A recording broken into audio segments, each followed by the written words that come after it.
එහෙනම් ආයුබෝවන් දරුවනේ.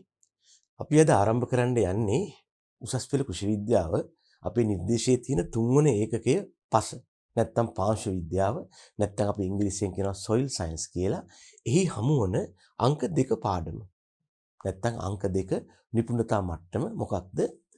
භෝග වගාවට බලපාන පාංශු සංඝටක. දැන් මේ වෙනකොට අපි ඇත්තටම පසක් හදාගෙන ඉවරයි. මේ කියන්නේ පොඩ්ඩක් අතීත කතාව මතක් කරනවා නම් අපිට මෙන්න මෙහෙම ඇති වුණු පසක හමු වන සංඝාටක ගැන තමයි මේ කතා කරන්නට යන්නේ. මේ හමු වන එක එක දේවල් ගැන. මේ ගැන කතා කරන්න ඉස්සෙල්ලා කොහොමද මේ පස හටගත්තේ කියන එක ගැන මම පොඩ්ඩක් මතක් කරලා ඉන්නම් ඕගොල්ලන්ට. උනදී මොකක්ද මෙතෙන්ට ඉන්න කියලා. දැන් දරුවනේ ඛනිජ කියලා තිබුණා පෘථිවියේ ස්වභාවිකව හමු වන නිශ්චිත භෞතික හා රසායනික ලක්ෂණ පෙන්වීම කරන ඇත්තම කිව්වොත් මේවා අකාබනික ලවණ මේ ඛනිජ කියන රසායන ද්‍රව්‍ය එකතු වෙලා තමයි පෘථිවියේ හමු වන ඛනිජ එකක් හෝ කීපයක් එකතු වෙලා මහා පරිමාණව පවතින ඝන ස්කන්ධ වන පාෂාණ ලැබුණේ. උතින්දි කියලා ඇති අපි සම්භවයේ හෙවත් උපත මත පාෂාණ ප්‍රධාන ආකාර තුනයි. මොනවද උපත හෙවත් සම්භවයේ මත? ගින්දර වගේ මැග්මා හෙවත් අග්නි වගේ නැත්තම් ආග්නේය පාෂාණ මැග්මා සිසිල් වී ඝනීභවනය වීමෙන් ඒ වගේම පවතින ඕනෑම පාෂාණයක් මුලින් කැබලි බවට පත් වෙලා පසුව යම් තැනක තැන්පත් වීමෙන් හටගන්න තැන්පත් වීම කියන්නේ අවසාදනයනේ අවසාදිත පාෂාණ මේ පවතින ඕනෑම පාෂාණයක් ආග්නේය වෙන්න පුළුවන් අවසාදිත වෙන්න පුළුවන් භෞතික හා රසායනික වෙනස්කම් වලට ලක්වීම හෙවත් විපරීතකරණය මගින් ලැබෙන විපරීත පාෂාණ. ඉතින් දරුවනේ මේ විදිහට පාෂාණ ආකාර තුනකට බෙදා ගන්න පුළුවන්. මේ පවතින පාෂාණ ලක් වෙනවා ක්‍රියාවකට මේකට අපි කියනවා පාෂාණ ජීර්ණය කියලා. පාෂාණ ජීර්ණය කියලා කියන්නේ මේ සම්භවයේ සහිත ඕනම පාෂාණයක්. මේ ඛනිජ එකතු වෙලා තමයි පාෂාණ හැදලා තියෙන්නේ. පාෂාණ හටගන්න හේවත් ජන්මේ මතයි මෙහෙම වර්ග කළේ. එතකොට මේ පාෂාණ දි รา පත් වීම හේවත් ජීර්ණය වීම කියන ක්‍රියාවට ලක් වෙනවා. ලක් වෙලා ලැබෙවි මාතෘ ද්‍රව්‍ය. මෙයා තමයි පසක් බිහි කරන්නේ. මෙයා තමයි පසක මව. මාතෘ කියන්නේ ඒකනේ ළමයි. ඊළඟට මේ ජීර්ණය සිදුවන ප්‍රධාන ක්‍රම තුනක් ගැන කතා කරන්න පුළුවන්.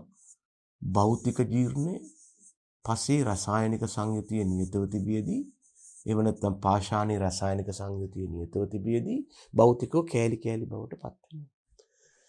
රසායනික ජීර්ණය අන්න රසායනිකව සරලීකරණය වෙලා තමයි මේ මූලික ද්‍රව්‍ය මාතෘ ද්‍රව්‍ය නැත්නම් රෙගෝලිතය ලැබෙන්නේ. තුන්වන වර්ගයට අපි කියනවා ජෛවීය ජීර්ණය. අමුතු දෙයක් නෙවෙයි. සිදුවෙන්නේ භෞතික හෝ රසායනික ජීර්ණයක් තමයි. හැබැයි කරන්නේ ජීවීන් මගින් නිසා ජෛවීය ජීර්ණය. ඉතින් මේ මගින් ලැබෙනවා දරුවනේ මූලික ද්‍රව්‍ය, මාතෘ ද්‍රව්‍ය නැත්තම් රෙගෝලිතය නැත්තම් ඉංග්‍රීසියෙන් කියනවා parent material කියලා.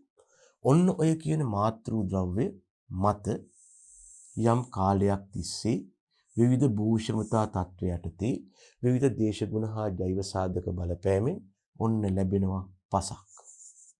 මේකට අපි කියනවා පාංශු ජනනය ඉංග්‍රීසියෙන් කියයි soil genesis කියලා. ඔබට මතක ඇති නැත්නම් මතක් කරගන්න පාංශු ජනනය කෙරේ බලපාන සාධක පහක් ගැන කතා කරනවා. මොනවද?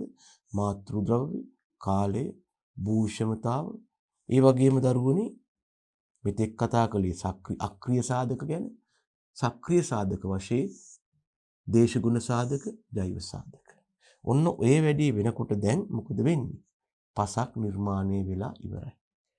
මේ ලැබුණු පස ඊළඟට විවිධ ස්තර වශයෙන් හෙවත් තට්ටු වශයෙන් සංවිධානය වෙනවා. යම් පසක් මෙහෙම ස්තර හෙවත් තට්ටු වශයෙන් සංවිධානය වීමෙන් අපට ලැබෙනවා පාංශු පැතිකඩක්. ඉංග්‍රීසියෙන් කියයි soil profile එක කියලා. දැන් ළමයි මේ වගේ පාංශු පැතිකඩක් ගත්තාම මේකේ තියෙනවා ප්‍රධාන කලාප පහක්. මොනවද? කාබනික ද්‍රව්‍ය කලාපයේ හෙවත් O කලාපය, ද්‍රව්‍ය ඉවත් වූ A කලාපය, ඉවත් වූ ද්‍රව්‍ය තැන්පත් වූ B කලාපය, අන්න අර මාතෘ ද්‍රව්‍ය හේවත් මාතෘ පාෂාණයේ මාතෘ ද්‍රව්‍ය හේවත් parent material C කලාපය මාතෘ පාෂාණයේ සහිත රොක් එක හේවත් R කලාපය. ඉතින් මේ ටික තමයි අපි ඇත්තටම පළවෙනි පාඩම යටතේ කතා කළ යුතු වන්නේ. මොනවද? පසක් හටගන්නා විදිහ සහ ඒ පසේ පැතිකඩ. දැන් ඔන්න පසක් හටගෙන ඉවරයි. දැන් බලන්න යන්නේ මොකක්ද? මේ හටගත්ත පසේ කවුද ඉන්නේ කියන එකයි. ඒක තමයි අපි මේ පාඩම යටතේ කතා කරන්නේ. එහෙම නැත්නම් අපි පොඩ්ඩක් අපේ පාඩම මතක් කරගත්තොත් මොකක්ද? භෝග වගාවට බලපාන පාංශු සංඝටක. අර කිව්ව ආකාරයට හටගත්ත පසක මොන වගේ දේවල්ද මොන වගේ කොටස්ද මොන වගේ සංඝටකද තියෙන්නේ ඒවා මගින් ඇති කරන්නේ මොන වගේ බලපෑමක්ද කියන එක තමයි අපි දැන් කතා කරන්න යන්නේ. හොඳයි. අපි ඉස්සෙල්ලම ගත්තොත් මෙතනත් කියන්න පුළුවන් ආපහු පස කියන්නේ විෂම ජාතීය පද්ධතියක්. පසක් ගත්තොත් එක වගේ නැහැ. ඒකේ තියෙනවා පදාර්ථයේ විවිධ භෞතික අවස්ථාවල්. ඔබ දන්නවා ඇති පදාර්ථයේ භෞතික අවස්ථා තුනක් තියෙනවා. ඝන, ද්‍රව, වායු. මේ අවස්ථා තුනම තියෙනවා. ඒ නිසා එක පැත්තකින් පස විෂම ජාතියයි. ඇයි? පස කියන සංඝටකයේ තුල පදාර්ථයේ ඝන, ද්‍රව, වායු කියන භෞතික අවස්ථා පවතිනවා. විවිධ භෞතික අවස්ථා පැවතීම නිසා කෙනෙකුට කියන්න පුළුවන් පස විෂම ජාතියයි කියලා. ඇයි? ඝන අවස්ථාව, ද්‍රව අවස්ථාව, වායු අවස්ථාව තියෙනවා. අනික් පැත්තෙන් එකම පසක ඉන්නවා පණ තියෙන කට්ටිය හිවත් ජීවී, අනික් පැත්තෙන් පණ නැති කට්ටිය හිවත් අජීවී. ඒ අර්ථයෙන් ගත්තත් පස විෂම ජාතීය වෙනවා. විවිධ භෞතික අවස්ථා පැවතීම, විවිධ ජීවීන් හා අජීවී සංඝටක පැවතීම නිසා පස විෂම ජාතීය පද්ධතියක් වෙනවා.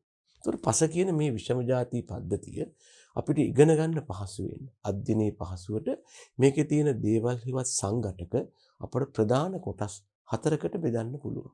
කොහොමද? පසේ තියෙනවා පදාර්ථයේ ඝන අවස්ථාව නියෝජනය කරන පාංශු ඝන ද්‍රව්‍ය. මේ අර්ථය අපිට හම්බ වෙනවා පාංශු ඛනිජ හේවත් අකාබනික ද්‍රව්‍ය.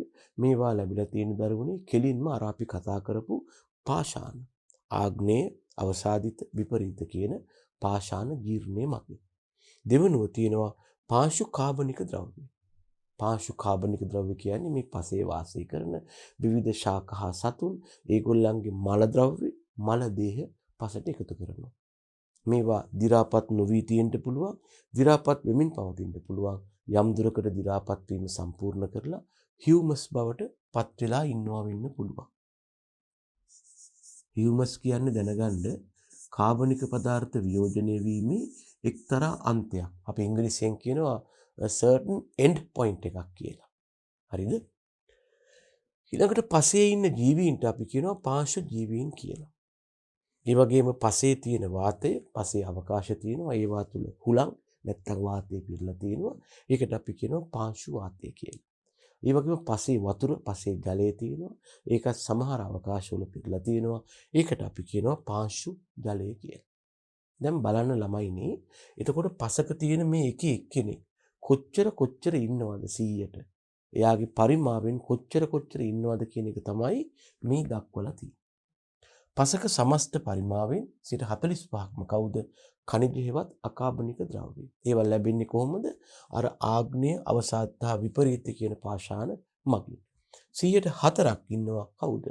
කාබනික පදාර්ථ වියෝජනය නැත්නම් කාබනික පදාර්ථ වියෝජනය වන අවස්ථාව හෝ වියෝජනයේ ප්‍රතිඵල වන හියුමස්. මේ ඔක්කොම එකතු වුනහම 104ක් ඉන්නවා. ඒ වගේම පසේ වාසය කරනවා ජීවීන්. මේගොල්ල පියවි හැට පේන්නේ නැති ශුද්‍ර ජීවීන් වෙන්න පුළුවන්. පියවි හැට පේන මහා ජීවීන් වෙන්න පුළුවන්. මේගොල්ල පසේ පරිමාවෙන් 101ක් ඉන්නවා. සාමාන්‍යයෙන් නිරෝගී තත්ත්වයේ පසක වාතයේ තියෙනවා පසේ පරිමාවෙන් 25ක්. ඒ වගේම ජලයේ තියෙනවා පසේ පරිමාවෙන් 25ක්.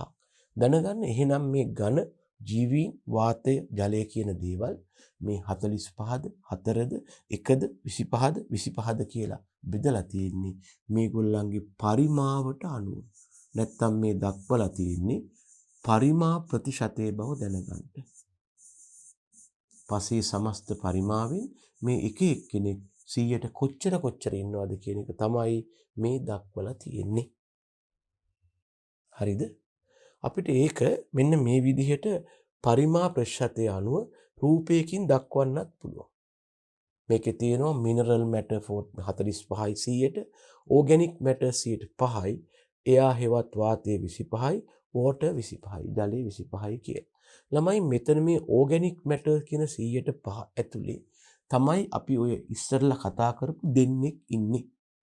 එක්කෙනෙක් තමයි පාංශු කාබනික ද්‍රව්‍ය. කාබනික ද්‍රව්‍ය වල තමයි ඕගැනික් මැටර් කියන්නේ ඇත්තටම.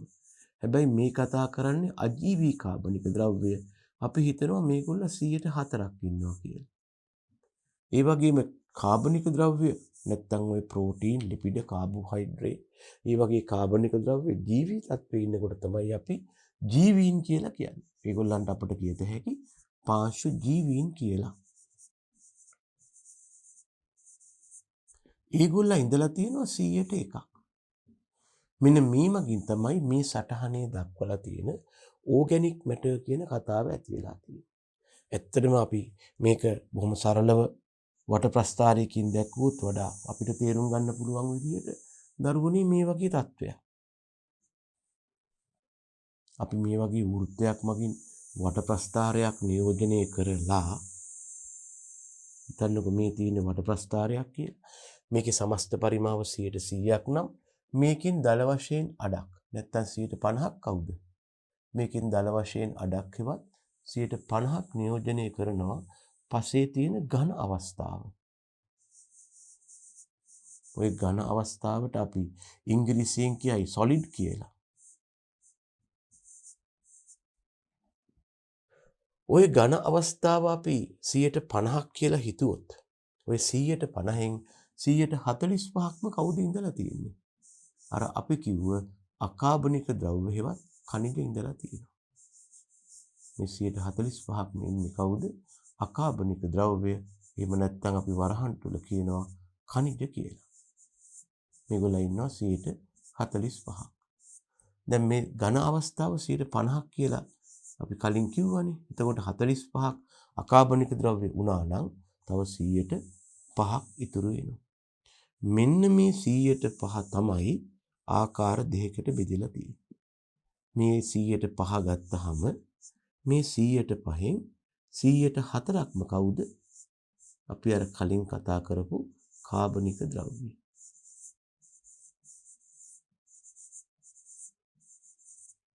ඉතුරු 101 කවුද? අපි අර කලින් කතා කරපු පසේ හමුවන ජීවීන් හෙවත් පාංශු ජීවීන්.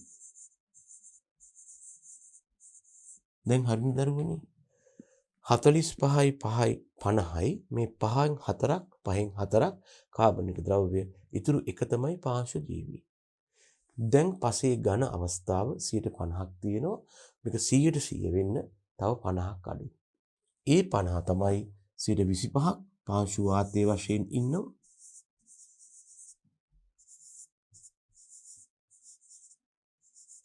පසේ පරිමාවේ 125ක් පාංශු වාතයේ වශයෙන් ඉන්නවා.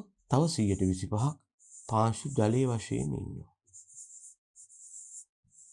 හැබැයි මෙහෙම දෙයක් තියෙනවා. ළමයි පසේ වාතය හා ජලය පවතින්නේ පසේ තියෙන සිදුරු හෙවත් අවකාශවල. එකම අවකාශවල සමහර වෙලාවට වාතය තියෙනවා වියලි අවස්ථාවේ. ඒ අවකාශවලම ජලය පිරෙනවා කොයි වෙලාවකද? තෙත් අවස්ථාවේ. ඉතින් ඒ අනුව වාතය වැඩි නම් ජලය අඩුයි. ජලය වැඩි නම් වාතය අඩුයි. මේ දෙක අඩු වැඩි වෙනවා. ඒ නිසා මට හරියටම මේක 25යි කියන්න බෑ. වාතය වැඩි නම් ජලය අඩු වෙනවා. ජලය වැඩි නම් වාතය අඩු වෙනවා. ඒ නිසා හැබැයි දෙකේ එකතුව 150යි. මම ඒ නිසා මෙන්න මෙහෙම දක්වනවා මේක. සමහර වෙලාවට ජලය වැඩි වෙනවා. එතකොට මේ පැත්තට උඩ යනවා. සමහර වෙලාවට වාතය වැඩි වෙනවා. මේ පැත්තට උඩ යනවා. ඒකයි මම මෙහෙම අඳින්නේ. සරල රේඛාවක් නැතුව මෙහෙම අඳින්නේ මේකයි. එහෙනම් මෙන්න පසේ තියෙන ඝන අවස්ථාව solid state එක. ඒක අකාබනික ද්‍රව්‍ය 145යි, කාබනික ද්‍රව්‍ය 104යි, පාංශු ජීවීන් 101යි වෙනවා. මේ තියෙන්නේ පසේ තියෙන වායු අවස්ථාව. එයා ස්ටේජ් එක. මේක 125ක් වෙනවා. ඒක තමයි මේ දක්වලා තියෙන්නේ. මෙන්න පසේ තියෙන ලික්විඩ් ස්ටේජ් එක. මේකට අපි කියනවා ද්‍රව අවස්ථාව කියලා. මේක ඉතින් සාමාන්‍යයෙන් ජලයේ හින්දා අපි කෙලින්ම මේකට වෝටර් කියලාම කියනවා.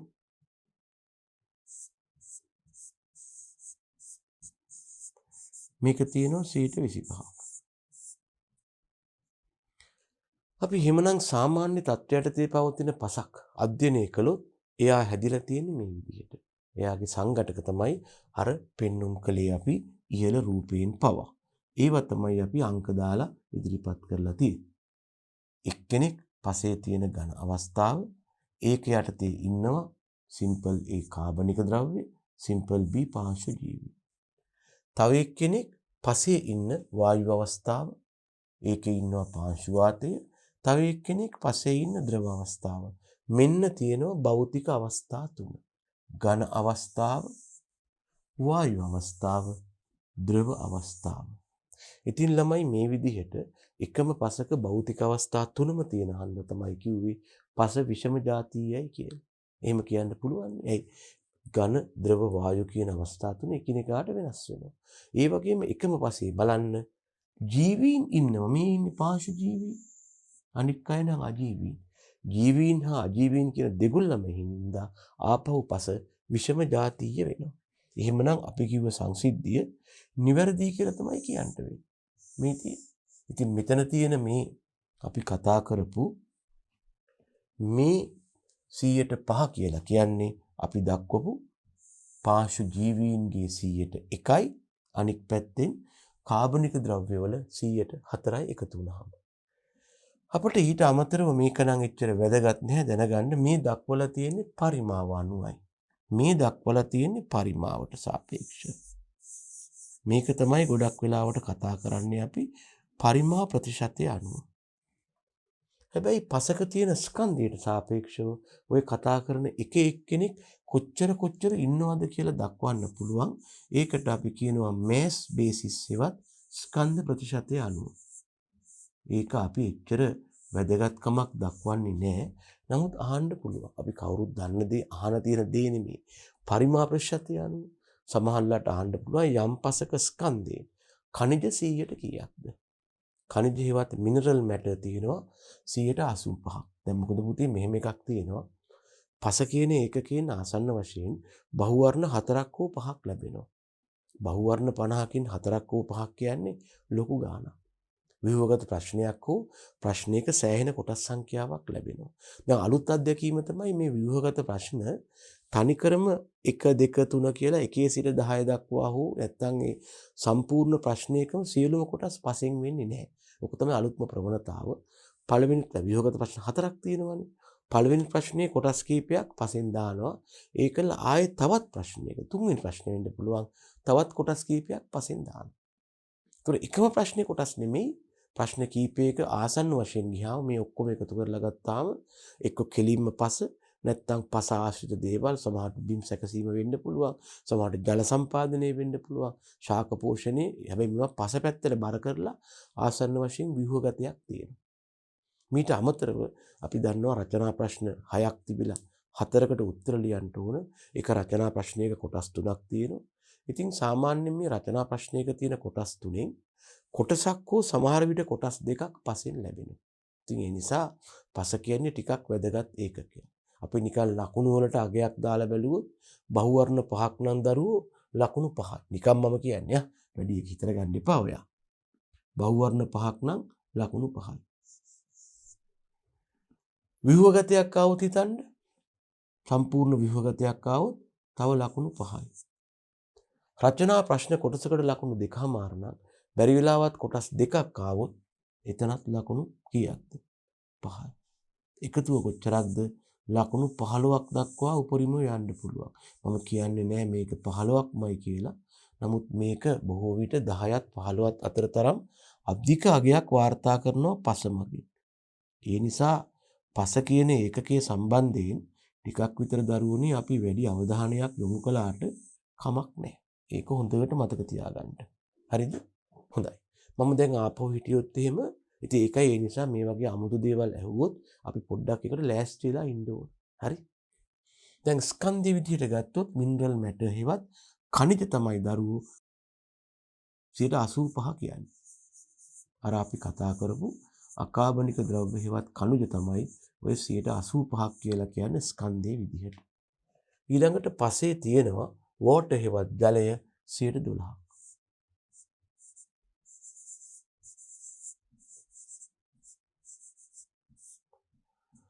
පසේ තියෙන ඕගැනික් මැටර් හෙවත් කාබනික ද්‍රව්‍ය. මේගොල්ල මේ කාබනික ද්‍රව්‍ය කියන එක ඇතුලේ අපි කතා කරන අජීවී කාබනික ද්‍රව්‍යයි කාබනික ද්‍රව්‍ය ජීවී අවස්ථාවෙන් අපි කියන පාංශු ජීවිනුයි දෙගොල්ලම ඉන්නවා. කොච්චරක්ද? 103ක් ඉන්නවා. කවුද? කාබනික ද්‍රව්‍ය. කාබනික ද්‍රව්‍ය ධන ජීවී. මේ දෙගොල්ලම කොච්චරක් ඉන්නවද ළමයෝ? මේ දෙගොල්ලම එකතු වුණාම ඉන්නවා මේකේ හැටියට 103ක්. දැන් මේ දක්වපු එකේ ඉන්නවා ළමයෝ මෙතන 12යි 3යි 15යි 85යි 15යි 100යි. එක්කෙනෙක් අඩු නැද්ද? අඩුයි. කවුද අඩු? කො මේ සටහනේ ස්කන්ධය අනුව වාතේ නැහැ. වාතේ නැහැ තමයි. ඒකට හේතුව අපි ඉස්සරහට මේ ගැන කතා කරනවා පාර්ශ්ව භෞතික විද්‍යාව හේවත් සොයිල් ෆිසික්ස් වලට එහෙම ආපුවාම මොකක්ද අපි කියන්නේ? යම් පසක තියෙන වාතයේ පරිමාවට සාපේක්ෂව ස්කන්ධයේ නොගිනිය හැකි තරම් අඩුයි. අපි කියනවා negligible කියලා. ඒ නිසා පාංශු වාතයේ පරිමාවක් ගැන කතා කළාට ස්කන්ධයක් ගැන කතා කරන්නේ නැහැ. පාංශු වාතයේ ස්කන්ධය නොසලකා හරිනවා. ඒක මතක තියාගන්න. ඒ නිසා පරිමාව අනුව ගත්තොත් ඛනිජ ඉන්නවා, පාංශු ජීවීන් ඉන්නවා, කාබනික ද්‍රව්‍ය ඉන්නවා, වාතය ඉන්නවා, ජලය ඉන්නවා. හැබැයි ළමයෝ ස්කන්ධය අනුව ගත්තොත් ඛනිජ ඉන්නවා, ජලය ඉන්නවා, කාබනික ද්‍රව්‍ය යටතේ ජීවීන් ඉන්නවා, අජීවී කාබනික ද්‍රව්‍ය ඉන්නවා. හැබැයි වාතය ස්කන්ධයට දායක වෙන්නේ නැහැ. එයා දායකත්වයක් සපයන්නේ නැහැ. ඉතින් අපිට වැදගත් වෙන්නේ මෙන්න මේ පරිමාව අනුව තියෙන පසේ සංයුතිය බව ඇත්ත. නමුත් දල වශයෙන් 85 12 3 කියන අගය මතක තියාගන්න. එතකොට යම් විදිහකින් බහුවර්ණයක් ඇහුවොත් යම් පසක ස්කන්ධයට සාපේක්ෂව දර්ශීය පසක පවතින ඛනිජවල ස්කන්ධේ ප්‍රතිශතයක් වශයෙන් නිවැරදි උත්තරේ 85යි. 45ක් නෙවෙයි. අනිවාර්යයෙන් මේ වගේ බහුවර්ණයක් දුන්නොත් හුඟක් අය 45ට ගහනවා. මොකද පරිමාව අනුව කරපු එක තමයි මතක. ඒක වැරදි. හරිද? ඒකත් පොඩ්ඩක් මෙතෙන්දිම මතක තියාගන්න කියලා ඉල්ලා සිටිනවා. right. අපි දැන් කතා කර හිටියේ මේ පසේ තියෙන විවිධ අවස්ථා මත බෙදිලා තියෙන විදිහනේ. අපි කිව්වා මේක පරිමා ප්‍රතිශතය කියලා. ඒක තමයි මේ සටහන මගින් අපි මේ ඉදිරිපත් කළේ. හරිද? ඊළඟට අපි කරන්න යන්නේ අපිට දැන් මේ ඔක්කොම අවස්ථා ටික එක සැරේ දාගෙන කතා කරන්න බෑනේ. දැන් අපේ මේ පාඩම යටතේ අපි කරන්නේ දරුවනේ පසේ තියෙන මේ විවිධ අවස්ථාවන් අරගෙන ඒ අවස්ථාවේ ලක්ෂණ එයා කවුද මොන වගේද මොන වගේ දායකත්වයක්ද ලබා දෙන්නේ කියන එක ගැන කතා කරනවා. මොකද පස ගැන කතා කරනකොට අපිට එක සැරේ කතා කරන්න බෑ. ඇයි? එකම පසක විවිධ අවස්ථා තියෙනවා. ඒ නිසා මොකක්ද අපි කරන්නේ? එක අවස්ථාවක් වෙන් කරලා අරගෙන ඒ ගැන සාකච්ඡා කරනවා. ඕකනේ අපි සාමාන්‍යයෙන් සංකීර්ණ ව්‍යුහයක් දුන්නාම මේ ගැන කතා කරන්න අධ්‍යයනය කරන්න කිව්වොත් මොකද කරන්නේ? ඒක කෑලි කෑලි වලට කඩනවා. කඩලා එක එක කොටසක් ගැන වෙනම කතා කරනවා. එහෙම නැතුව මේ ඔක්කොම එකට දාගෙන කතා කරන්න බෑනේ. ඔන්න ඒ හින්දා මොකක්ද අපි කරවුවේ? අර සටහනේ තිබිච්ච මේ කියන ඝන අවස්ථාව වෙන් කරලා ගත්ත කවුද? මිනරල් මැටර් හෙවත් ඛනිජ අවස්ථාවයි මේ වෙන් කරලා අරගෙන තියෙන්නේ. ඒ වගේ මේකේ හිටියා කාබනික ද්‍රව්‍යයන්. ඒ නිසා අපි කියනවා පාංශු ඝන ද්‍රව්‍ය. soil solids. පසක ඇති තම භෞතික අවස්ථාව. භෞතික අවස්ථාව කියන්නේ අපිට පරිසරයේ දකින්න, විඳින්න, පේන්න තියෙන අවස්ථාව. ඝන අවස්ථාවල පවතින සංඝටක. එයාට අපි කියනවා ඝන අවස්ථාව කියලා. මේකේ ප්‍රධාන දෙන්නෙක් ඉන්නවලු. එක්කෙනෙක් තමයි පාංශු ඛනිජ නැත්නම් ඉංග්‍රීසියෙන් කියයි soil minerals කියලා. අනික් අතට එයාගේ සම්භවය අකාබනික හින්දා. එයාට ශාක හෝ සත්ව දායකත්වයක් නැති හින්දායි අපි එයාට අකාබනික කියන්නේ. අනික් එක්කෙනා තමයි අපි කතා කරන පාංශු කාබනික ද්‍රව්‍ය. එයා තුළ හැබැයි ජීවීනුත් ඉන්නවා හරියට ගත්තොත්. නමුත් ඝන අවස්ථාව ගත්තාම අපි ජීවීන් වෙනම කතා කරන්න පුළුවන් ඕනනම් පස්සේ. හරිද? දැන් බලන්න ඊළඟට අපි තෝරගෙන තියෙනවා පාංශු ඛනිජ හේවත් අකාබනික ද්‍රව්‍ය ගැන පොඩ්ඩක් මතක් කරගන්න. මෙතන කියනවා යම් පසක හමුවන නිශ්චිත රසායනික සංයුතියකින් යුත් සමජාතීය අකාබනික ද්‍රව්‍යයි. සමජාතීයයි කියන්නේ ඇයි? ඒගොල්ලන්ගේ සියලුම අංශුන් එක වගේ. අකාබනිකයි කියන්නේ ඇයි? සමජාතීයයි කියන පදයෙන් දක්වන්නේ ඔක්කොම අංශු එක වගේ කියලා. එතකොට අකාබනිකයි කියලා කියන්නේ ඒගොල්ලන්ට කාබනික ද්‍රව්‍ය ශාක හා සත්ව දායකත්වයක් නැහැ. ඇයි මතක නැද්ද? ආග්නේ අවසාදිත විපරීත. ඒගොල්ල බිඳ වැටිලා තමයි මේ ඇති වෙන්නේ. එතකොට අකාබනික තමයි ඒකට ජීවීන්ගේ දායකත්වයක් නැති හින්දා. ඒ වගේම මේගොල්ලන්ගේ නිශ්චිත රසායනික සංයුතියක් තියෙනවා. මේගොල්ලන්ගේ මූලද්‍රව්‍ය අණු අයන සංයෝග නිශ්චිතයි. පසේ කනිජ ද්‍රව්‍ය හිවත් අකාබනික සංඝටක වන වැලි රොන්මඩ හා මැටි සෑදීමට දායක වෙනවා. ළමයි මතක තියාගන්න පසක අකාබනික කොටස යටතේ අපි කතා කරන්නේ මේ අංශූන්ගේ විශ්කම්භයේ හිවත් විශාලත්වයේ මත හමුවන තත්ත්වය. පසක හමුවන අංශූන් ඒගොල්ලන්ගේ ප්‍රමාණය විශ්කම්භයේ විශාලත්වයේ මත අපි බෙදනවා වැලි රොන්මඩ හා මැටි කියලා. අපි උපකල්පනය කරනවා මෙතෙන්දී පසේ හමුවන මේ අංශූන් ගෝලාකාරයි කියලා. අපි හිතනවා ළමයි පසේ හමුවන මේ අංශූන් ගෝලාකාරයි කියලා. මේ විදිහට. ගෝලාකාර අංශුවක විශාලත්වය දක්වන්නේ විශ්කම්භයක් විදිහට. විශ්කම්භයෙන් වැඩිම කට්ටිය වැලි, ඊළඟ කට්ටිය රොන්මඩ, කුඩාම කට්ටිය මැටි වෙනවා. ඒතකොට ඒගොල්ලන්ගෙන් තමයි මේ කියන කනිජ කොටස හැදිලා තියෙන්නේ. එතකොට මතක තියාගන්න ඔය කියන්නා වූ කනිජ කොටස පසට ලැබෙන්නේ කොහොමද? අර මම කිව්ව පාෂාණ ජීර්ණය. කවුද? ආග්නේය අවසාත විපරීත කියන පාෂාණ දි รา පත් වෙනවා, ජීර්ණය වෙනවා, මාතෘ ද්‍රව්‍ය ලැබෙනවා. ඒ මාතෘ ද්‍රව්‍ය වලට කාබනික ද්‍රව්‍ය, ජලය, ශක්තිය, ජීවීන් නොවා එක වෙලානේ පසක් හැදෙන්නේ. අර මාතෘ ද්‍රව්‍ය තමයි ප්‍රමාණයෙන් විශාල නම් වැලි වශයෙන් ඉඳී, මධ්‍යස්ථ නම් රොන්මඩ වශයෙන් ඉඳී, කුඩාම නම් මැටි වශයෙන් ඉඳී. ඒ නිසා අපි කියනවා මේ කනිජ පසට ලැබෙන්නේ පාෂාණ ජීර්ණය මගින් කියලා. එහෙම හන්දා මේගොල්ලන්ගේ උපත හේවත් සම්භවය කාගේද? මේ අකාබනික කනිජවල සම්භවය හේවත් උපත මත ප්‍රධානාකාර දෙකකට බෙදෙනවා. එක්කෙනෙකුට කියනවා ප්‍රයිමරි මිනරල්ස් හේවත් ප්‍රාථමික කනිජ කියලා. අනෙක් එක්කෙනාට කියනවා සෙකන්ඩරි මිනරල්ස් හේවත් ද්විතීක කනිජ කියලා. අපි මේකෙන් ඉස්සෙල්ලම ගත්තොත් ළමයි ප්‍රාථමික කනිජ. ඒගොල්ලන්ට ඉංග්‍රීසියෙන් කියනවා ප්‍රයිමරි මිනරල්ස් කියලා.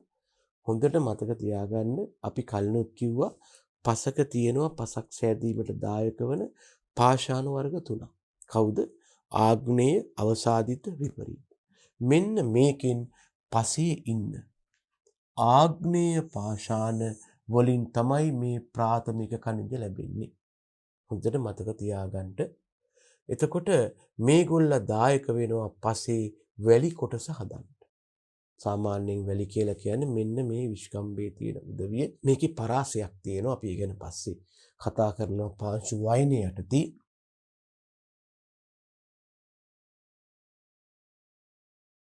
ඒක පසක හමුවන භෞතික ලක්ෂණයක්. එතනට ඉන්න ඉස්සෙල්ලා දැනගන්න මේ ප්‍රාථමික කනිජ ලැබිලා තියෙන්නේ ආග්නේය පාෂාණ වලින්. ඒගොල්ල පසේ හදනවා වැලි කොටස. තාම රොන්මඩ හා මැටි ගැන කතා කළේ නෑ.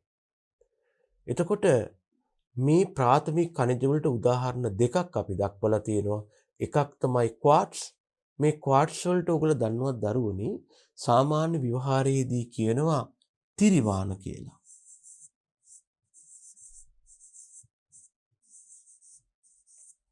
සමහර පැතිවල මේකට කිරිවාන කියලාත් කියනවා. මේ තියෙන්නේ. ඒ වගේම තව එක්කෙනෙක් කියනවා ෆෙල්ස්පා කියලා. එතකොට දැනගන්න ලංකාවේ බහුලව හමුවන ප්‍රාථමික කනිජ වර්ග දෙකක්. දැන් මම පොඩි දෙයක් කියන්නම් මෙතෙන්දී ළමයෝ දැනගන්න. පෘථිවි ගෝලයේ තියෙනවා කනිජ වර්ග 2000කට අධික සංඛ්‍යාවක්. හැබැයි මෙහෙම අධික සංඛ්‍යාවක් තිබුණාට මේකෙන් පස් සෑදීමට දායක වෙන්නේ. එහෙම නැත්නම් පාෂාණ සෑදීමට දායක වෙන්නේ අඩු ප්‍රමාණයක්.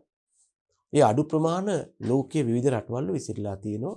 ඒගොල්ලන්ගෙන් තමයි ආග්නේය අවසාදිත විපරීත හැදෙන්නේ. දැනගන්න ඔය කියන කනිජ වලින් පාෂාණ සෑදීමට දායක වන khනිජ වලට අපි කියනවා පාෂාණ සෑදීමට දායක වන khනිජ. එහෙම නැත්නම් rock forming minerals කියලා.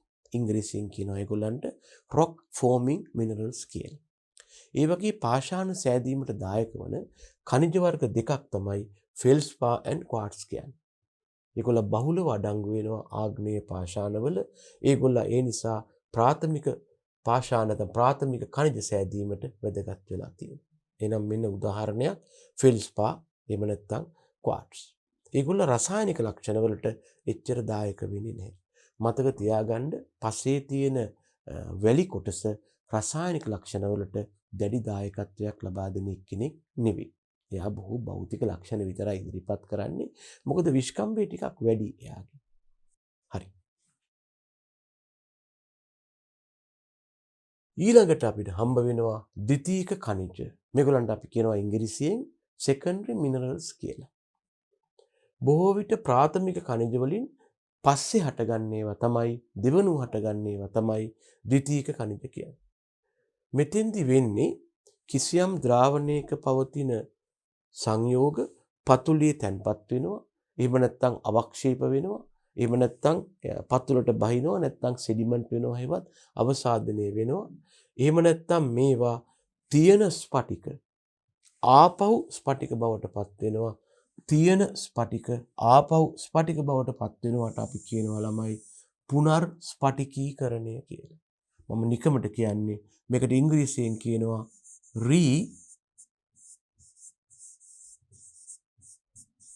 crystallization කියලා. ස්පටික වලට කියනවා crystals නැත්නම් crystal කියලා කියන්න පුළුවන්. ඒ තියෙන ස්පටික ආපහු ස්පටික බවට පත් වෙනවා. ස්පටික කියලා කියන්නේ රසායනිකව හමු වන එක්තරා තත්වයක්, කැට වගේ තත්වයක් කියලා හිතා ගන්නකො. එතකොට මෙන්න මේ තියෙන කැට අලුතෙන් කැට බවට පත් වෙනවා. එහෙම නැත්නම් මේ තියෙන khනිජ වතුරේ දිය වෙලා ද්‍රාවණ වශයෙන් පැවතිලා අවක්ෂේප බවට පත් වෙනවා නැත්නම් අඩිය තැන්පත් වෙනවා. අන්න එහෙම තියෙන ඒවැන් දෙවනුව හැදෙන හිඳයි මේවට ද්විතීයික khනිජ කියලා කියන්නේ. දැන් මෙතන පවතින khනිජ ද්‍රාවණය වෙලා තියෙනවා. ඒවා අඩියට බහිනවා නැත්නම් කැට ගැහෙනවා. එහෙම නැත්නම් තියෙන කැට අලුතෙන් හැදෙනවා. එතකොට ඇතිවන khනිජ වලට අපි කියනවා ද්විතීයික khනිජ කියලා. දැනගන්න මේවා හැදෙන්න වැඩිම දායකත්වයක් ලබා දෙන්නේ අවසාදිත හා විපරීත පාෂාණ. අර ආග්නේය පාෂාණ වලින් ඇති වුණේ ප්‍රාථමික khනිජ. හැබැයි අවසාදිත හා විපරීත පාෂාණ තමයි මේ කතා කරන ද්විතීයික khනිජ සෑදීමට දායක වෙන්නේ. තව වැදගත් දෙයක් තියෙනවා. ද්විතීයික khනිජ තමයි ළමයෝ පසේ තියෙන මැටි කොටසයි රොන් මඩ කොටසයි හදන්න දායක වෙන්නේ. ඔබට මතක ඇති ප්‍රාථමික khනිජ දායක වුණේ ආග්නේය පාෂාණ වලින් ආවේ. ප්‍රාථමික khනිජ දායක වුණේ මොකටද? පසේ තියෙන වැලි කොටස හදන්න. හැබැයි යා රසායනිකව ගොඩක් ලක්ෂණ පෙන්눔 කළේ නැහැ. ද්විතීයික khනිජ ආවේ අවසාදිත හෝ විපරීත පාෂාණ වලින්. එයා දායක වෙන්නේ පසේ ප්‍රමාණයෙන් කුඩාම මැටි කොටස හදන්නයි නැත්නම් මධ්‍යස්ථ ප්‍රමාණයෙන් යුක්ත රොන් මඩ කොටස හදන්නයි තමයි. හරිද? ඒ වගේම තව දෙයක් තියෙනවා. එයා හදන්නේ මැටිද රොන් මඩද කියන එක මත ඔය කියන ද්විතීයික khනිජ අපි ආකාර දෙකකට වර්ග කරලා තියෙනවා. ද්විතීයික khනිජ හදන්නේ මැටි කොටසද රොන් මඩ කොටසද කියන එක මත අපි කියනවා මේ අණුව පාංශු ද්විතීයික khනිජ තවදුරටත් ආකාර දෙකකි. කවුද? පාංශු මැටි khනිජ. ඒ කියන්නේ කාටද? මෙයා තමයි යම් පසක මැටි කොටස සෑදීමට දායක වෙන්නේ. මෙයා හදනවා පසේ මැටි කොටස. මෙයා පසේ මැටි කොටස සෑදීමට දායක වෙනවා. තව එක්කෙනෙක් ඉන්නවා පාංශු මැටි khනිජ. එයා මැටි කොටස හදන්නේ නැහැ. එයා හදන්නේ කවුද? මැටි නොවන කොටස හේවත් රොන් මඩ කොටස. මෙයා දායක වෙනවා පසේ රොන් මඩ කොටස සෑදීමට.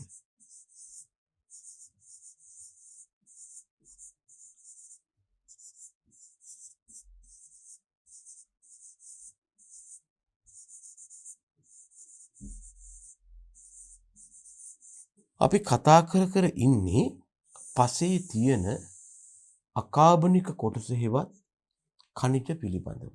පසක ඉන්න අකාබනික කොටස හෙවත් ඛනිජ පිළිබඳවයි අපි මේ කතා කරන්නේ.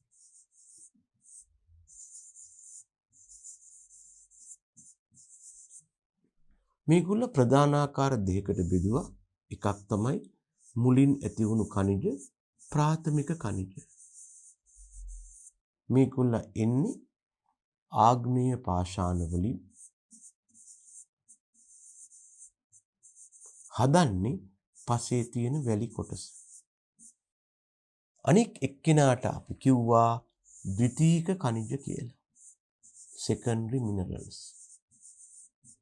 දෙවනුව ඇති වෙලා තියෙන්නේ එක්කෝ පැවති ඛනිජ මුලින් ජලයේදී වෙලා පතුලේ තැන්පත් වෙලා අවක්ෂේප වෙලා එහෙම නැත්නම් තියෙන කැටහෙවත් ස්පටික වෙනේව බවට පත් වෙලා හෙවත් පුනර්ස්පටිකීකරණය වෙලා. මේකුල්ල පසේ පවතින ඉතිරි ඛනිජ අණු වර්ග දෙක හදනවා. කවුද? මැටි, ඒ වගේම මැටි නොවන හෙවත් රොන් මඩ. මේගොල්ල එන්නේ කාගෙන්ද? අවසාදිත පාෂාණ වලිනුයි විපරීත පාෂාණ වලිනුයි. මේගොල්ල පැවතෙන්නේ දෙන්නගේ හදන්නේ කවුද? එක්ක පසේ තියෙන මැටි කොටස හදනවා. පසේ තියෙන මැටි කොටස හදන අයට කියයි මැටි ඛනිජ නැත්නම් ක්ලේ මිනරල්ස් කියලා. තව කට්ටියක් පසේ තියෙන මැටි නොවන ඉතුරු කොටස හදනවා. ඒගොල්ල හදන්නේ කවුද? මැටි නොවන කිව්වට දැන් වැලි කොටස හදලා ඉවරයිනේ. රොන් මඩ කොටසයි හදන්නේ. ඒගොල්ලන්ට අපි කියනවා non clay minerals හෙවත් පාංශු මැටි නොවන ඛනිජ කියලා. ඔන්න ওই ටික තමයි අපි මේ මතක් කරගත්තේ අකාබනික කොටස 145ක් තියෙන එක්කෙනාගේ. දැන් උතෙන්දිම අපි කිව්වා මේ ආග්නේය පාෂාණ වලින් ලැබෙන ප්‍රාථමික ඛනිජ ගැන වැඩිපුර කෑකෝ ගහන්න දෙයක් නැහැ. එයා එච්චර රසායනික ලක්ෂණ දක්වන්නෙත් නැහැ. වැලි ඔහි තියෙනවා. හැබැයි මේ ද්විතීයික ඛනිජ පසේ බොහෝ රසායනික ලක්ෂණ වලට, පසේ බොහෝ භෞතික ලක්ෂණ වලට, සමහර ජෛවීය ලක්ෂණ වලට දායක වෙනවා. ඒකිනුත් වැඩි දායකත්වයක් ලබා දෙන්නේ සාපේක්ෂව කවුද? මෙන්න මෙයා ළමයි. කවුද මෙයා කියන්නේ? මෙන්න මේ මැටි කොටස සාදන මැටි ඛනිජ. ප්‍රාථමික ඛනිජ වලට සාපේක්ෂව ද්විතීයික ඛනිජ වලින් රොන් මඩ කොටස සාදන මැටි නොවන ඛනිජ වලට සාපේක්ෂව මැටි කොටස සාදන ඛනිජ හේවත් මේගොල්ලන්ට කියනවා පාංශු මැටි ඛනිජ පසට අධිකව රසායනික, භෞතික හා ජෛවීය ගතිගුණ ඇති කරනවා මේ ඛනිජ වලින්. ඒ නිසා වඩා වැදගත් වෙන්නේ නිතරම කතා කරන්නේ මේ පාංශු මැටි ඛනිජ කොටස ගැන තමයි. හරිද? මෙයා ගැන තමයි අපි ගොඩක් උනන්දු වෙන්නේ. මොකද මෙයාගේ මේ ලක්ෂණ පෙන්වුම් කිරීමේ හැකියාව නිසා. ඔන්න ඒ නිසා අපි කතාව පටන් ගත්තා පාංශු මැටි ඛනිජ. අපි ඉංග්‍රීසියෙන් කියනවා soil clay minerals. clay කියලා කියන්නේ මැටි වලට. පස්සේ මැටි කොටස සාදන්න දායක වෙනවා. තවදුරටත් ආකාර දෙකකට බෙදෙනවා. මෙයා තමයි පසේ තියෙන මැටි කොටස හදන්නේ. මැටි නොවන කොටස හදන වෙනම කට්ටියක් ඉන්නවා රොන් මඩ හදන්න. ස්තර සිලිකේට මැටි ඛනිජ, ස්තර සිලිකේට නොවන මැටි ඛනිජ. මේගොල්ලන්ගේ රසායනික ව්‍යුහය මත ආකාර දෙකකට බෙදෙනවා. එකකට කියනවා අපි layer silicate clay minerals, නැත්නම් අනිකට කියනවා non layer silicate clay minerals කියලා. මෙහෙමයි. අපි දන්නවා උසස් පෙළ කෘෂි විද්‍යාව හදාරනකොට දරුවන් කණ්ඩායම් කීපයක් ඉන්නවා. එක කට්ටියක් අපි රසායනික විද්‍යාව හදාරන බයෝ ඇග්‍රි කරනවා. ඒගොල්ලෝ බයෝ කෙමිස්ට්‍රි ඇග්‍රි කරනවා. ඒගොල්ලන්ට ටිකක් වැඩිපුර රසායනික විද්‍යාව පිළිබඳව අයිඩියාස් තියෙනවා. තව කණ්ඩායමක් ඉන්නවා තාක්ෂණ ඇග්‍රි කරන කණ්ඩායම. ඒගොල්ලෝ SFT BST ඇග්‍රි නැත්නම් SFT ET ඇග්‍රි ආදී විෂයන් කරනවා. ඒගොල්ලෝ එච්චරම ගැඹුරට රසායන විද්‍යාව සම්බන්ධයෙන් කටයුතු කරන්නේ. තව කණ්ඩායමක් ඉන්නවා කලා ඇග්‍රි කරන අය. ඒගොල්ලෝ ඔය සිංහල පොලිටිකල් ඇග්‍රි ආදී කම්බිනේෂන්ස් කරන්නේ. ඒගොල්ලෝ ගොඩක්ම අඩුවෙන් තමයි මේ කෙමිස්ට්‍රි ගැන මේ ඒගොල්ලන්ට ටච් වෙන්නේ. ඉතින් මේ කාටවත් අසාධාරණයක් නොවන විදිහට දැන් අපේ අත්දැකීම් වෙලා තියෙන දිගු කාලයක් මේක ඉඳලා. දැන් වෙනකොට මේ වගේ ගොඩක් මේ අපි කියන කෙමිස්ට්‍රි ඔරියන්ටඩ් නැත්නම් මේ රසායන විද්‍යාව වගේ දේවල් ගැඹුරට ගමන් කරන තැන් වලින් එච්චර ප්‍රශ්න මතුවෙනව අඩුයි. එහෙම ප්‍රශ්නයක් ආවා වුණත් පස්සේ ඒකේ මාකින් වලදී අපි දයාබර ගුරු බෞතුන් දායක වෙලා ඒකේ සැර පොඩ්ඩක් බාල කරලා දෙනවා. දරුවන්ට අසාධාරණයක් නොවෙන්න. ඒ නිසා අපි ඒ ගැන එච්චරම කලබල විය යුතු නැහැ.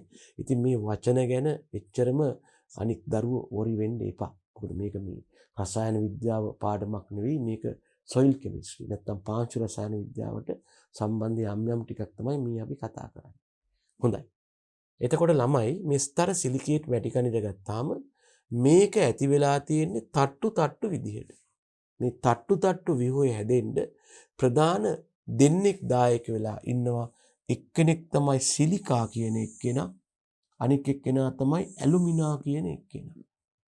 මේවා සෑදී ඇත්තේ සිලිකා තලීය ව්‍යුහ, ඇලුමිනා තලීය ව්‍යුහ සමග බන්ධනකාරක මගින් තට්ටු හෙවත් ස්තර වශයෙන් බැඳිලා තමයි මේගොල්ල හැදිලා ඉන්නේ. වැඩි එක හිතන්න එපා. මේ දක්වලා තියෙන්නේ ඔය වගේ ස්තර කීපයක් ඇතිවන ආකාරය අපි ඒ ගැන වැඩි උනන්දුවක් දක්වන්න යන්නේ නැහැ. දැන් මෙතන නම් දෙකක් කියවුන හින්දා මම පොඩ්ඩක් ඒ ගැන කතා කරන්න. මේවා සෑදිලා තියෙන සිලිකා තලීය ව්‍යුහ, ඇලුමිනා තලීය ව්‍යුහ සමග බන්ධනකාරක මගින් තට්ටු ඉවත් ස්තර වශයෙන් බැඳිලාලු. දරුවනි මම පොඩ්ඩක් නිකන් මතක් කරනවා මේක නම් ප්‍රශ්නයක් කරගන්න එපා ඕගොල්ලෝ. දැන් ඕක හැදෙන්න දායක වන දෙන්නෙක් ගැන නම් කියවුණානේ මෙතන. එක්කෙනෙක් තමයි ඔය කියන සිලිකා.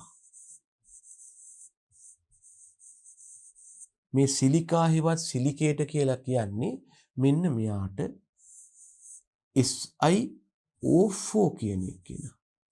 මෙයාට කියනවා සිලිකා කියලා.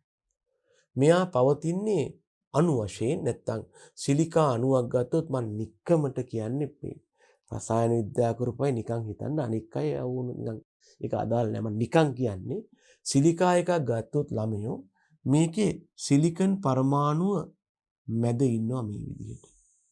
මෙන්න සිලිකන් පරමාණුව මේක වටේ ඔක්සිජන් පරමාණු 4 තියෙනවා මෙන්න මේ විදිහට. නිකන් මම මේ කියන්නේ නිකන්වත් කියන්න එපා. නිකන් කියන්නේ. මෙහෙම එක ඔක්සිජන් එකක් ඉන්නවා. මෙහෙම එක ඔක්සිජන් එකක් ඉන්නවා. මෙහෙම තව ඔක්සිජන් එකක් ඉන්නවා දෙකයි. මේ බෝඩ් එකෙන් ඇතුල් පැත්තේ තව ඔක්සිජන් එකක් ඉන්නවා. ඒක මට පෙන්වන්න බෑ මේ ටික ඕනනම් පෙන්නතේ. කොහොම එකක් ඉන්නවා තුනයි. මේක උඩින් තව ඔක්සිජන් එකකින් වහලා තියෙනවා. මෙන්න එයා. මෙන්න මෙහෙම එක්කෙනෙක් තමයි සිලිකේට හෙවත් SiO4 අණුවක් කියලා කියන්නේ. ඒකේ මැද ඉන්නවා ඔක්සිජන් එක්කෙනා. එයාගේ යට ඉන්නවා සිලිකන් තුනක්. උඩින් මුඩිය වගේ වහලා තියෙනවා තව සිලිකන් එකකින්. මේ පරමාණු වල න්‍යෂ්ටි යා කරලා අපිට ඉතින් පොඩි රූපයක් වුණත් අඳින්න පුළුවන් මේ විදිහට. මම නිකම්ම ගන්න එක වැඩි එකට ගන්න එපා ඕගොල්ලෝ. මෙන්න මම අඳිනවා අපිට හම්බ වෙනවා යට මේ විදිහට ඔක්සිජන් එකයි මෙතන එකක් ඉන්නවා මෙතන තව එකක් ඉන්නවා මෙතන තව එකක් ඉන්නවා. මෙන්න ඔය ඔක්සිජන් තුන යා කළා. මෙතන ඉන්නවා උඩ ඉන්න ඔක්සිජන් එක්කෙනා. එයාගේ ඉඳලා අපිට මෙහෙම කළොත් මොකද්ද ලැබෙන්නේ? අපට ලැබෙනවා පිරමීඩයක්. මේ පිරමීඩයේ තියෙනවා තල 4ක්. ඒකට අපි කියනවා චතුස්තලීය තත්වය කියලා. වැඩි ඇඟට ගන්න එපා. මම නිකම් මේ කියන්නේ. කවුරු හරි කෙනෙක් ඉන්ට්‍රස්ට් වුණොත් මේ ගැන චතුස්තලීයයි කියලා කියනවා.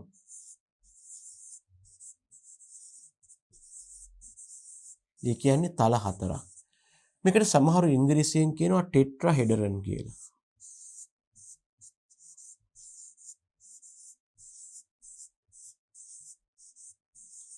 මේ අණුවේ පැති 4ක් තියෙනවා. පැති 4 මෙන්න මෙහෙමයි පුතේ. මේ එක පැත්තක් එකයි. මේ තව පැත්තක් දෙකයි. අඩියයි 3යි. මට මේකේ අඳින්න බෑ. මෙහෙම පැත්තක් තියෙනවා ඒකයි 4යි. මේක පිරමිඩ් එකක්. මේ පිරමිඩ් එකේ තියෙනවා පැති 4ක්. ඒ නිසා මේකට අපි කියනවා චතුස්තලීයයි කියලා. එතකොට මෙන්න මේ මගින් තමයි ඔය අපි කතා කරන සිලිකා හෙවත් සිලිකේට් ව්‍යුහයක් ඇති වෙන්නේ.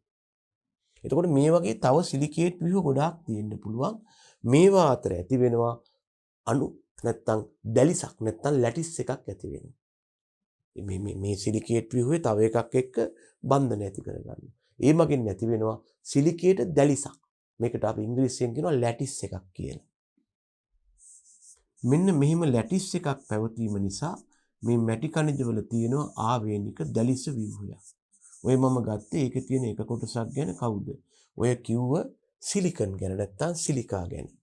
මේ වගේ තව එක්කෙනෙක් ඉන්නවා මෙතන. එයාට තමයි මේ කියන ඇලුමිනා කියලා කියන්නේ. එයාට අපි කියනවා ඇලුමිනා කියලා. ඇලුමිනා ගැන පොඩ්ඩක් මතක් කරනවා නම් අපි කතා කරන්න යන්නේ ඔය කියන ඇලුමිනා එක ගැන. ඇලුමිනා ව්‍යුහය ඇති වෙලා තියෙන්නේ ළමයි කාගෙන්ද? ඇලුමිනියම් පරමාණුවක් නැත්නම් ඇලුමිනියම් කාණ්ඩයක් OH වත් හයිඩ්‍රොක්සිල් කාණ්ඩ 6ක් එක්ක එකතු වෙලා. ඕකේ අණුවේ හැටිය දරුවෝ මේක පටල ගන්න එපා. මේක වැඩිදුර මේ දෙයක් මම කරන්නේ කවුරු හරි කෙනෙක් ඉන්ට්‍රස්ට් වුණොත් කියලායි මම මේක කතා කරන්නේ. මොකද මේ චතුස්තලීය කියන වචනේ සමහර වෙලාවට අහලා ඇති මේ අණුව මොන වගේද කියලා එච්චර ඔයගලන්ට අදාළ නැහැ. මම මේ නිකමට දැනුවත් කරන්නේ. ළමයි මේක හැදිලා තියෙන්නේ මෙන්න මෙහෙමයි. මේකේ තියෙනවා දැන් OH කාණ්ඩ 6ක් තියෙනවානේ. OH කාණ්ඩ 6 පිහිටන්නේ ළමයි මෙන්න මේ විදිහට. මෙතන හැදෙනවා මෙන්න මේ වාගේ හතරැස් ව්‍යුහයක්.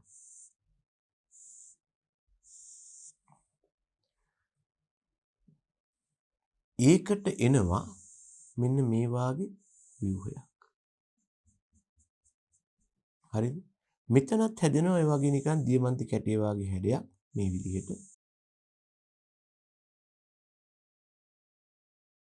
අර පැත්තෙන් එනවා. එතකොට මේකේ තියෙනවා ඔබට පේනවා ඇති පැති කීයක්ද? 8ක්. පැති 8 හැදෙන්නේ මෙහෙමයි. උඩ තියෙනවනේ මේ වගේ පිරමීඩයක්. මේකේ උඩ කෑල්ල වෙනම ගත්තොත් ඒකේ තියෙනවා මේ වගේ පිරමීඩ් එකක්. ඔබට පේනවා ඇති.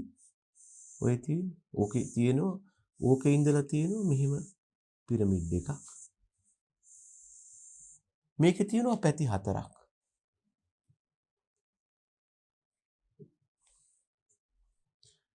එකයි දෙකයි අර පැත්තෙන් එකයි තුනයි මේ පැත්තෙන් එකයි හතරයි.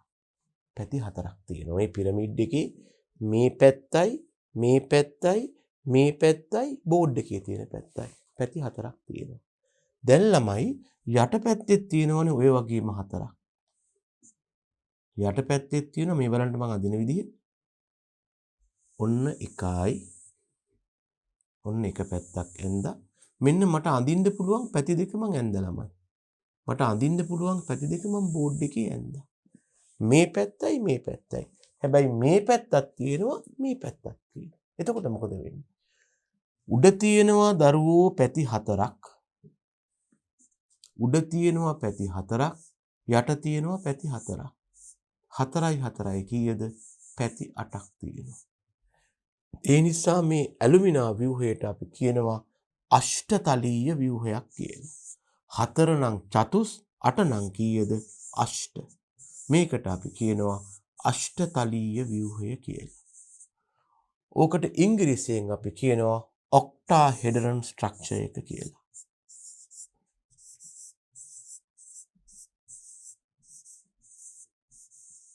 අපි කතා කර හිටියේ මෙන්න මේ මැටි කලිල පිළිබඳවයි. නැත්තම් මැටි කණිජ පිළිබඳව කියලා කියමුකෝ. කලිල කියන්නේ කියලා මම පස්සේ කියන්නම්. ඕක හැදෙන්න ප්‍රධාන අණු දෙකක් දායක වෙනවලු. එකක් සිලිකා අණුව SiO4. එයාගෙන් හදනවා පැති 4ක අණුවක්. ඒකට අපි කියවා චතුස්තලීය හැඩයක් කියලා. ඒ වගේම ඇලුමිනා දායක වෙනවා. එයා කවුද? AlOH6. එයාගේ තියෙන්නේ පැති 8ක එක්කෙනෙක්. එතන වෙලා තියෙන්නේ මේ ඇලුමිනියම් කෝ එතකොට. ඇලුමිනියම් මේ මැද ඉන්නවා. ඇලුමිනියම් තමයි ළමයෝ මේක ඇතුලේ ඉන්නේ. මේක ඇතුලේ තමයි ඇලුමිනියම් ඉන්නේ. එයා වටේ මෙහෙම නිකන් වෙසක් කූඩුව වගේ හදලා තියෙනවා. ඔය විදිහට. ඒකේ පැති 8ක් තියෙන හින්දා ඒකට අපි කියනවා අෂ්ටතලීය ව්‍යුහය කියලා. ඒතර මෙහෙම හදන එක ඇලුමිනියම් නැත්තම් මෙහෙම හදන එක සිලිකා අණුවක් තවත් සිලිකා අණුවක් එක්ක බැඳෙනවා. ඒ බැඳෙන්නේ බන්ධන මගින්. අන්න ඒ මගින් ඇති වෙනවා බන්ධන දාලයක්. ඒකට අපි කියනවා දැලිස ව්‍යුහයේවත් ලැටි ස්ට්‍රක්චර් එකක් කියලා. එතකොට සිලිකේට දැලිසක් තියෙනවා, ඇලුමිනා දැලිසක් තියෙනවා. සිලිකේට දැලිස මගින් සිලිකේට තලීය ව්‍යුහයක් හෙවත් සිලිකේට තලයක් ඇති වෙනවා මේ විදිහට.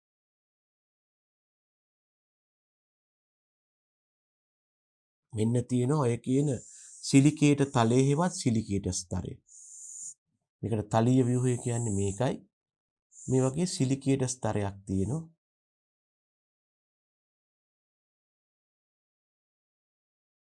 මේකට අපි කියමු සිලිකේට ස්තරය කියලා.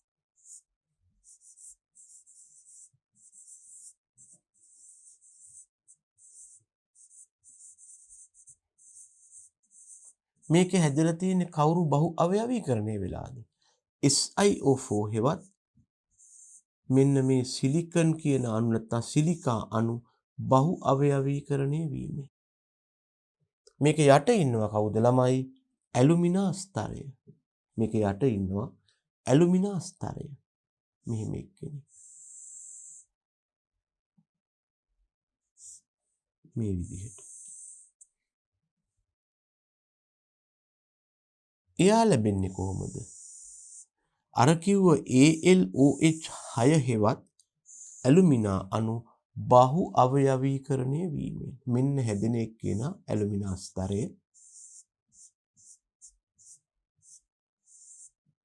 මේ අණු බහු අවයවීකරණය වෙන්නේ. එතකොට මේකට අපි කියනවා ඇලුමිනා ස්තරය කියලා.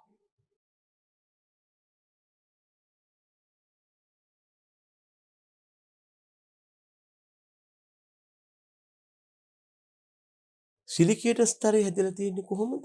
මම අර කලින් පෙන්눔 කරාපු මෙන්න මේගොල්ල මේ කතා කරන චතුස්තලීය අණු තව චතුස්තලීය අණුවක් තියෙනවා තව එකක් තියෙනවා මේ අතර ඇති වෙනවා බන්ධන.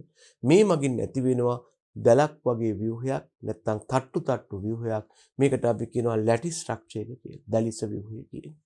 ඒ වගේ මෙතන මොකද වෙන්නේ ළමයි? ඔය විදිහටම ඇලුමිනත් මෙන්න මේගොල්ල එකතු වෙනවා බන්ධන වලින්. ඒ මගින් ඇති වෙනවා ඇලුමිනා දැලිසක්. සිලිකේට දැලිස මගින් හදනවා සිලිකේට ස්තරයක්. ඇලුමිනා දැලිස මගින් හදනවා ඇලුමිනා ස්තරයක්. ඊට පස්සේ මොකද වෙන්නේ?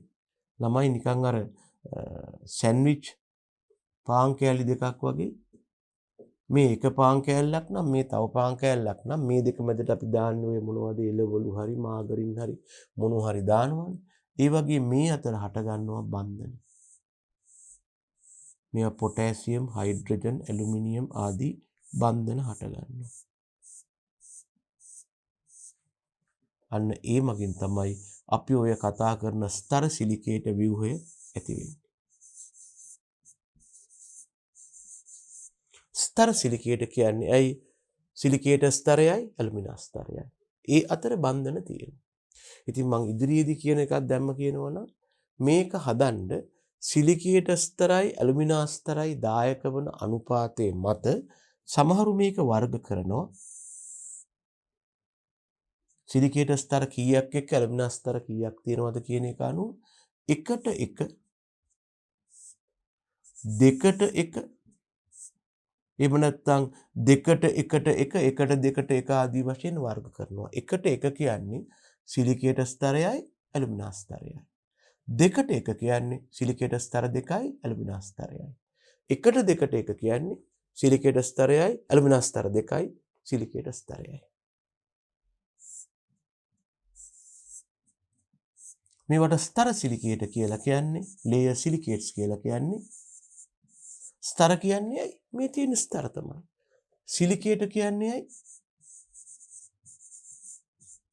සිලිකේට අණු බහු අවයවීකරණය වීමෙන් හැදලා තියෙන හන්ද. හරිද? අපි එහෙනම් පොඩ්ඩක් ඔය මම මේ රසායන විද්‍යාත්මක තොරතුරු ටිකක් කතා කළේ මේක වැඩි පටල ගන්න එපා. අපි එමු අපිට ඕන තැනට. ස්තර සිලිකේට මැණිකණිට දැන් අපි කිව්වා ඊට කලින් තවත් උඩට ගියොත් එහෙම ළමයි. දැන් අපි කතා කරන්නේ කවුරු ගැනද? අපි කතා කරන්නේ අකාබනික කණිජ ගැනයි. අකාබනික කණිජ ගත්තාම ප්‍රාථමික කණිජ තිබ්බා. ඒගොල්ල පස්සේ වැලි කොටස හැදුවා. ද්විතීයික කණිජ තිබ්බා. ඒගොල්ල පස්සේ මැටි හා රොන් මඩ කොටස හැදුවා. මේකෙන් වඩා වැදගත් උනේ මැටි කොටස නිසා අපි මැටි කොටස ගැන වෙනම කතා කරන්න පටන් ගත්තා. ඒකට අපි කිව්වා ළමයෝ පාංශු මැටි කණිජ හේවත් soil clay minerals කියලා. මේගොල්ලෝ පසේ මැටි කොටස හදන්නයි දායක වුණේ. තවදුරටත් ආකාර දෙකකට බෙදන්න පුළුවන් වුණා ස්තර සිලිකේට මැටි කණිජ ස්තර සිලිකේට නොවන මැටි කණිජ. මම මේ කතා කර ඉන්නේ ස්තර සිලිකේට මැටි කණිජ ගැන. ස්තර කියන්නේ තට්ටු කාගේද? සිලිකේට තට්ටු. ඉතින් ඒ ගැන තමයි මම මේ කතා කළේ. ස්තර සිලිකේට මැටි කණිජ මේවා සෑදී ඇත්තේ සිලිකා තලීය ව්‍යුහ, සිලිකා තට්ටු, ඇලුමිනා තලීය ව්‍යුහ සමග බන්ධනකාරක මගින් තට්ටු නැත්නම් ස්තර විදිහට සංවිධානය වෙලා. දැන් මම වැඩිපුර දෙයක් තමයි කිව්වේ. ඔන්න බලන්න දැන් තියෙනවා සිලිකේට ස්තරය. මේ තියෙන ළමයි සිලිකේට ස්තරය. මේකේ හැදිච්ච විදිය තමයි මේ පෙන්වුම් කළේ. සිලිකා අණු චතුස්තලීයයි නැත්නම් ඉංග්‍රීසියෙන් කියනවා ටෙට්‍රාහෙඩ්‍රන් කියලා මේ වාගේ අණු එකතු වෙලා සිලිකේට ස්තරයක් හදනවා. මේ තියෙන ළමයි. ඇලුමිනා කියන්නේ AlOH 6 එයාගේ පැති 8යි අෂ්ටතලීයයි. ඒගොල්ල එකතු වෙලා හදනවා ඇලුමිනා ස්තරයක්. මේ දෙක අතරමැද ඇති වෙනවා බන්ධන. මේ කියලා තියෙන්නේ එයා ගැන තමයි. මේ කියලා තියෙන්නේ එහෙමනම් මේවා සෑදී ඇත්තේ සිලිකේට තලීය ව්‍යුහ, ඇලුමිනා තලීය ව්‍යුහ සමග බන්ධනකාරක. අර මේ අතට අපි යන්නේ මේ බන්ධනකාරක මගින් තට්ටු හෙවත් ස්තර විදිහට බැඳිලා. මෙහෙම තට්ටුවයි. මැද තියෙනවා බන්ධනකාරක. හරිද?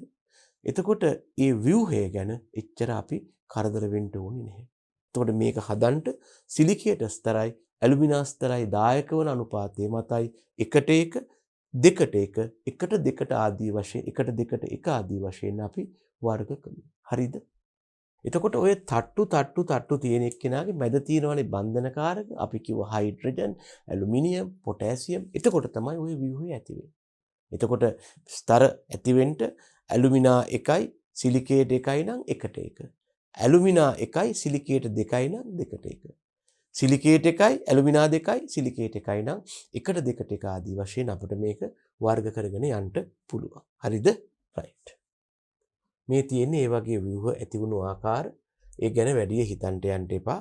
මේ කෙओලිනයිට්, මොන්පොර්ලොනයිට්, ඉලයිට් ආදී ඒගොල්ලන්ගේ ඔය ඉලෙක්ට්‍රෝන අන්වීක්ෂ වලින් ලබාගත් ස්පටික තමයි මේ දක්වලා තියෙන්නේ. ඒ තට්ටු වශයෙන් හැදිලා තියෙන විදිය. හොඳයි. එතකොට මෙන්න මෙතන කියනවා මේ බඳු ස්පටික ඒකක, ඒ කියන්නේ ස්තර ගණනාවක් එකතු වීමෙන් මැටි කණිජ වලට ආවේනික දැලිස ව්‍යුහය හෙවත් ලැටිස් ව්‍යුහය සාදනවා. සිලිකේට්. මේ විදිහට ළමයෝ සම්බන්ධ වේගන යනවා.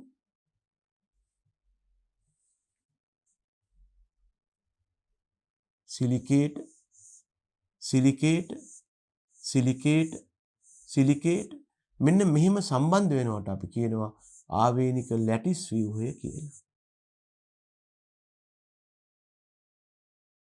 මෙම ස්පටික ඒකක සෑදීමට ඒව හදනවා. ඊට පස්සේ සිලිකේට් හා ඇලුමිනා ස්තර දායක වන අනුපාතයේ මත ස්තර සිලිකේට් මැටි කණිජ 1:1 2:1 2:1 ආදී වශයෙන් වර්ග කරනවා. 1:1 කියන්නේ මොකක්ද ළමයි? සිලිකේට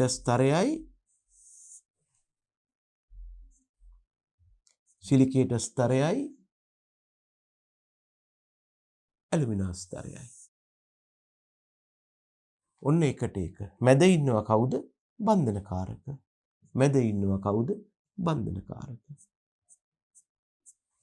2:1 කියන්නේ සිලිකේට ස්තර 2යි ඇලුමිනා ස්තරයයි. 2:1 කියන්නේ සිලිකේට ස්තර 2යි, සිලිකේට ස්තරයයි, ඇලුමිනා ස්තරයයි, සිලිකේට ස්තරයයි, ඇලුමිනා ස්තරයයි. එතකොට මේ විදිහට හැදෙන මේ පාංශු මැටි ස්තර සිලිකේට වල නැත්තම් පාංශු මැටි කලිලවල ලක්ෂණ තමයි පොඩ්ඩක් මෙතන දක්වලා තියෙන්නේ. පසෙහි බහුල ස්තර සිලිකේටයන්ගේ ಗುಣ පොඩ්ඩක් දක්වලා තියෙනවා. මේගොල්ලන්ගේ නම දාලා තියෙනවා. ව්‍යුහයේ තියෙනවා. ප්‍රසාරණ හැකියාව කොච්චරක් මේ දැන් ප්‍රසාරණය කියන්නේ ළමයි මේගොල්ල වතුර නැත්තම් පෝෂක ආදී උරාගෙන මෙයා යනවා මේ පැත්තට. එතකොට මොකද වෙන්නේ? මේගොල්ලන් මෙන්න මෙහෙම මහත් වෙනවා. මේකට අපි කියනවා මේගොල්ලන්ගේ expandability හෙවත් ප්‍රසාරණ හැකියාව කියලා. සමහර කට්ටියගේ ප්‍රසාරණ හැකියාව වැඩි, සමහර අයගේ ප්‍රසාරණ හැකියාව අඩුයි. ප්‍රසාරණ හැකියාව වැඩි වුණාම මොකද වෙන්නේ? මේගොල්ලන්ට පුළුවන්කමක් තියෙනවා මේගොල්ලන්ගේ අස්සට වැඩිපුර ජලය, පෝෂක ආදිය රඳව ගන්න. හැබැයි කාගේ හරි ප්‍රසාරණ හැකියාව අඩු නම් එයාගේ අස්සට ජලය, පෝෂක ආදිය රඳවා ගන්නට බැහැ. හරිද? එතකොට බලන්න එහෙනම් පසෙහි බහුල ස්තර සිලිකේටයන්ගේ ಗುಣ කීපයක් තමයි දාලා තියෙන්නේ. ව්‍යුහයේ තියෙනවා එකට එක ස්තර සිලිකේටයක් උදාහරණය කෙಒලිනයිට්. එයාගේ නම කෙಒලිනයිට්. එයාගේ ප්‍රසාරණ හැකියාව ගොඩක් අඩුයි. එයා එච්චර මහත් වෙන්න කැමති නැහැ. මේගොල්ලන්ගේ ලක්ෂණයක් තියෙනවා කැටායන හුමාරු ධාරිතාව. මොකද වෙලා තියෙන්නේ මේක මනිනේ ඒකකයක් තියෙනවා. මේ කැටායන හුමාරු ධාරිතාව මැනීමට අපි යොදා ගන්න විවිධ ඒකක තියෙනවා. මේ අර්ථයේ බහුලව යොදා ගන්න ඒකකය තමයි 5 ග්‍රෑම් 100ට මිලි සමක.